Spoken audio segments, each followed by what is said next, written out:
So let's talk about being a little more thrifty on this thrifty type of a Thursday. Back in a minute.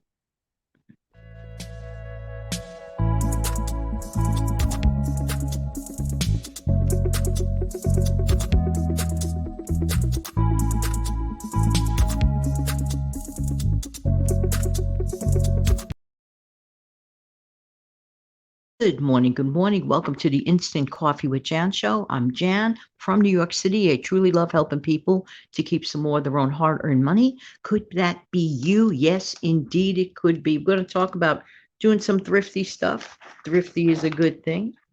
All right. Number one, in general, in life, everyone, shop your closets more often. Lots of times, a lot of people today have these really huge, huge closets. And I wonder sometimes if they really realize what's in there because it's like out of control. Remember when a closet was like a closet and not just a spare room with a whole bunch of clothes in it? That's just my opinion. Shop your closets and save. You might find things you forgot about or you thought that you couldn't fit into. Test to see if you could still fit into some clothes. Sometimes you might surprise yourself and actually fit into some of the stuff that you thought you could not fit into. Check it out. That's an instant savings right there. Next, borrow an accessory from a family member or a friend. Hmm. Let's say you go into a party and this party is like just a rare type of a party and your funds are low and you really don't want to spend money on an accessory that's only going to be worn for a few hours and that's the end of that. Rather than that, talk to a friend or relative who has no problem loaning you that accessory and of course bring it back just as nicely as you received it. Just saying, just saying. All right, next, dress monochromatically. And this idea, now this again is like for a party or some other special occasion you have to attend, whatever, and you really don't have the funds. Let's say you're shopping your closet, you're not 100% thrilled. You want to mix and match some pieces, and that's fine. If it looks good, great. But another rule of thumb that I like to use any time of the year, if it's in the summer and you want to dress monochromatically, for example, you could wear all white and break it up with one different colored accessory that looks really, really sharp. Does not cost you a dime. That's being thrifty. Next, change your hairstyle. I normally wear my hair long all the time. If I go somewhere very, very special, I might consider tying it back into an upsweep or something to that effect. I don't do it too often because I'm really not a fan of it, but I still like to look a little different. I like to look a little different sometimes. So I don't always want to look the same if I'm going somewhere. And let's say I really don't want to pay for an expensive, hair treatment or anything like that. Just tying it back neatly with a pretty accessory, hair accessory, saves you a bundle. You look good and you save some money. So there, that's being really thrifty. Next, now this might some people may not understand to do this or not. They might even disagree with it, but I am of the belief that not all thrift stores are thrifty. Uh, well, no, no, really. Because since everybody now talks about thrift stores, I mean, I remember a time, a couple of decades back, like you wouldn't even want to tell someone you shop at thrift store, at least where I live. I'm just saying the truth. It was like not a cool thing to say, oh, I went to the thrift store. Just saying, just saying. But now that it's the in thing to be more frugal, and I'm glad that finally people came to their senses. Okay, just saying, just saying.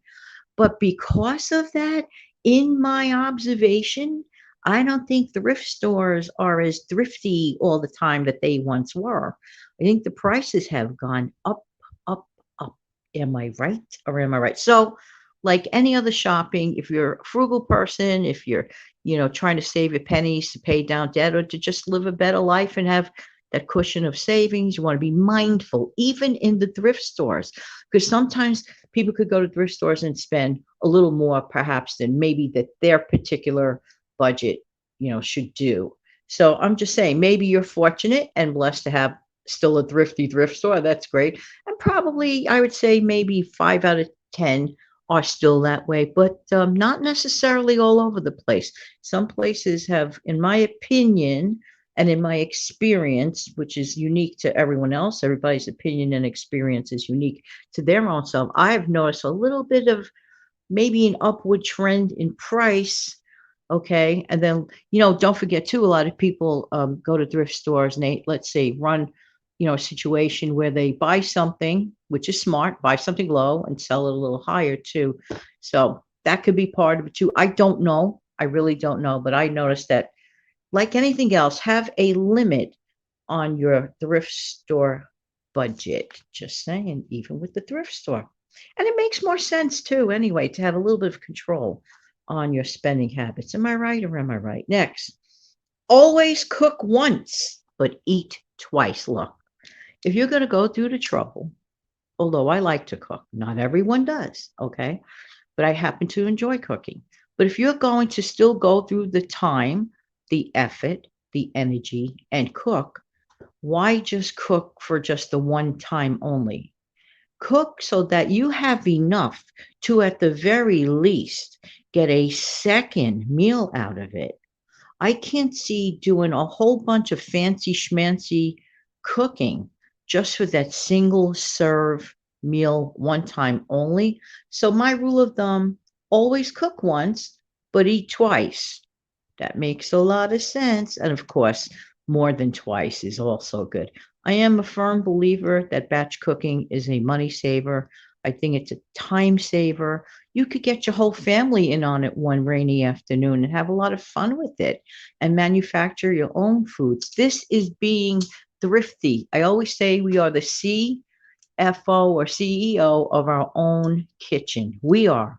Who's in our own kitchen? We are. Even if our kitchen isn't a fancy kitchen, even if our kitchen might be per se consistent of a hot plate or a microwave or an air fryer, all of the above, and not your usual, conventional kitchen.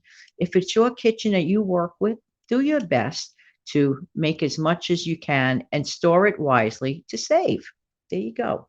Do it in an efficient manner. And let me tell you something, a slow cooker, in my opinion, and also an air fryer is one of the most efficient ways, in my opinion, one of the most efficient ways to utilize batch cooking. Yeah, yeah, yeah. There you go. All right. Um, Also, check for out of season clothes. Like if it's summer, look for winter items. You're not going to wear them in the summer unless you go travel somewhere where it's very cold. But if you're living in a situation where it's hot in the summer, go look around for winter and fall items and you're going to get a better price. You're definitely going to get a better price on it, and it's brand new stuff too. And who knows, even maybe some of those thrifty thrift stores, you might get a deal. Most of the time you can, back to the thrift store thing, but I have noticed an upward trend. I could be wrong, but at least in this locale, just saying, just saying. All right, listen, I want to wish everybody an amazing, fantastic day. And I'm going to kindly remind you to please, if you have not done so yet, if you got value from this video, click the like button. I appreciate it. It helps increase the algorithm. More people get to see the video and so on and so forth, because I am trying to grow this channel. Thank you for your help. Thank you for subscribing. Look forward to talking to you again when? Real soon. Have a great day. Bye-bye.